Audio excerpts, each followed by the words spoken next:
इस वीडियो में हम पढ़ेंगे एग्रीकल्चर के बारे में, इसकी इम्पोर्टेंस और इसके फीचर्स के बारे में। सो गाइस, ये तो सबको पता है कि एग्रीकल्चर होता क्या है। खेती बाड़ी इतना तो सबको ही पता होता है। तो जो ये एग्रीकल्चर है वो लैटिन वर्ड से निकला है, जिसका मतलब है एग्री प्लस कल्चर। एग्री का मीनिंग होता है फील्ड, कल्चर का मतलब होता है टू कल्टिवेट। तो agriculture means the production of crops and livestock on a farm. In economics, this word is used to denote all the subjects concerned with the activity of cultivation. Agriculture offer wage goods, that is food, grains, vegetables and pulses, besides raw material for the industries. So guys, agriculture का meaning तो आपको clear हो ही गया होगा। Agriculture मतलब होता है खेती बाड़ी, कल्टीवेशन, किसी भी चीज़ को उगाना, जैसे कि आप इस इमेज में देख सकते हो। अब आता है इम्पोर्टेंस ऑफ एग्रीकल्चर। एग्रीकल्चर की क्या इम्पोर्टेंस थी इंडियन इकॉनमी में? सबसे पहला था नेशनल इनकम। जो एग्रीकल्चर है वो बहुत ज़्यादा हेल्प करता है हमारी जो इनकम है, जो हमारी नेशनल इनकम है, उसको बढ़ाने में। About 1/4 of India's national income is derive from primary activities. और जो जैसे कि हमने पिछली वीडियो में पढ़ा था, प्राइमरी एक्टिविटीज़ में क्या क्या आता है हमारा? एग्रीकल्चर आता है, फॉरेस्ट्री आता है, ठीक है। तो जो हमारी 1/4 इंडियाज़ की नेशनल इनकम है वो कहाँ से आती है? प्राइमरी एक्टिविटीज़ से, डैट इज़ एग्रीकल्चर से। सेकेंड हो गया हमारा supply of wage goods. Production of wage goods is the principal theme of agricultural activities. Wage goods are the necessities of life such as wheat, rice, pulses, maize, bajra, oilseed, etc. Agricultural sector in India has got to provide food to about 121 crore of human beings and fodder to about 51 crore of animals. Then आ गया हमारे agriculture and employment. In India, agriculture is the main source of employment. India में जो agriculture है वो main source of employment है, जैसे कि सबको पता है ज़्यादा से ज़्यादा लोग एग्रीकल्चर में ही एंगेज होते हैं। Thus, 2/3 of India's population depends upon agriculture for employment. And in India, agriculture is a primary source of subsistence. Agriculture and industry. Agriculture provides raw materials to several industries like cotton, jute, sugarcane, oilseeds, etc. Also, increase in agricultural income generates demand for industrial products. Thus, market for industrial goods expands. तो जो agriculture है वो industries को भी बहुत large scale पे help करता है guys. Agriculture and foreign trade.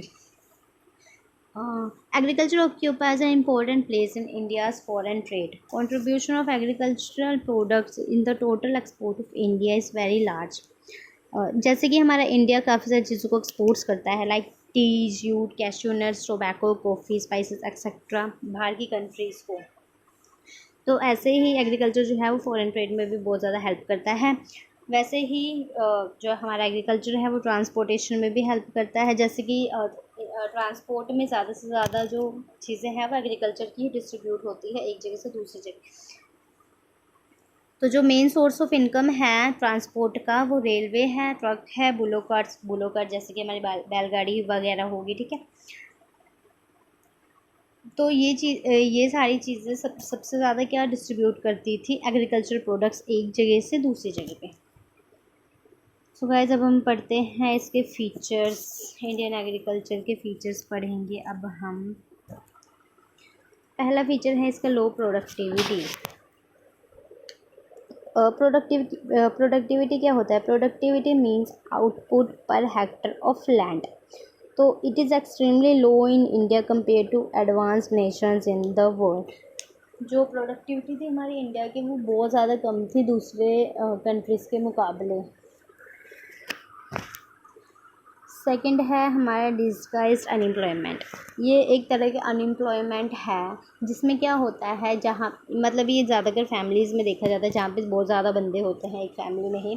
इसमें क्या होता है, जहाँ पे एक लैंड पे जहाँ पे 4 बंदों की ज़रूरत होती है वहाँ पे 6-7 बंदे लगे होते हैं। तो जो 4 बंदे हैं वो एम्प्लॉयड हैं, जो बाकी जो रिमेनिंग बंदे हैं वो अनएम्प्लॉयड हैं।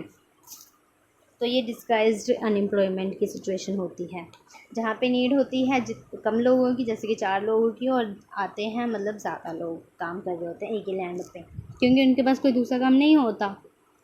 Dependence on rainfall.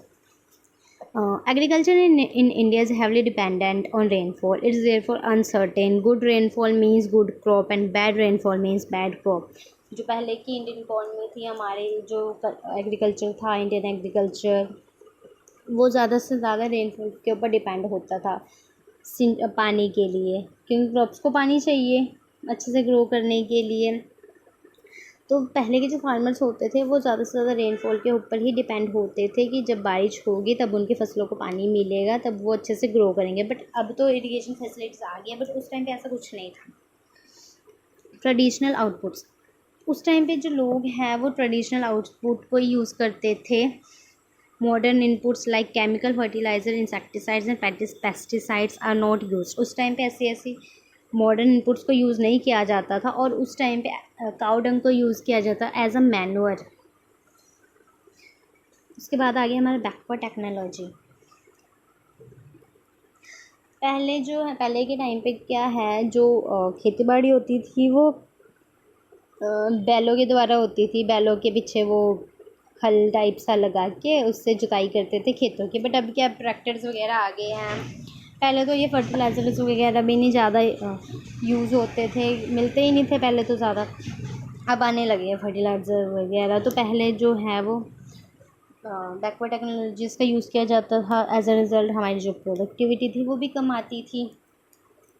तो आई होप गाइस आप लोगों को ये पीपीटी समझ आई होगी। नेक्स्ट पीपीटी में हम इसके प्रॉब्लम्स और मीजर्स को पढ़ेंगे। Okay, stay tune with my